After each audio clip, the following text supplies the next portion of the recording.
Hi hello ನಮಸ್ತೆ, ನಾನು ನಿಮ್ಮ ಘೋಷಕ ಶಿಲ್ಪ ಫ್ರಮ್ ಮ್ಯಾಂಗ್ಳೂರು. ನಮ್ಮಲ್ಲಿ ಚೌತಿಗೆ ಎಂತ ಗೊತ್ತಂತ, ಈ ಹುರುಳಿಕಾಯಿ ಬರ್ತದಲ್ಲ, ಅದನ್ನದ್ರ ಬೀಜವನ್ನು ಈಗ ಮಣ್ಣಲ್ಲಿ ಹಾಕಿರ್ತಾರೆ, ಅದು ಮೊಳಕೆ ಬರಲಿಕ್ಕೆ, ಅದು ದೇವರಿಗೆ ಮತ್ತೆ ಇಡ್ಲಿಕ್ಕೆ ಉಂಟು. ಸೊ ನಾನೀಗ ಅದನ್ನು ಓಪನ್ ಮಾಡ್ತೀನಿ. ಮಳೆ ಬರ್ತಾ ಉಂಟು, ಹಾಗೆ ಕಷ್ಟ ಆಗ್ತಾ ಉಂಟು ನೋಡಿ. ಈ ಥರ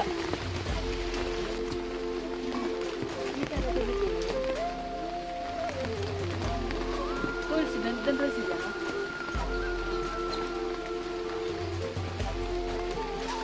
ಇದೆಂತ ನೋಡಿ, ಇದು ಹುರುಳಿಕಾಯಿ ಉಂಟಲ್ಲ, ಅದರದ್ದು ಬೀಜದಿಂದ ಮಾಡಿದ್ದು, ಬಿತ್ತದ್ದು ನಾವು. ಸೊ ಇದು ಮೊಳಕೆ ಬಂದಿದ್ದೆಲ್ಲ, ಇದು ಹುರುಳಿಕಾಯಿದು ಗಿಡ.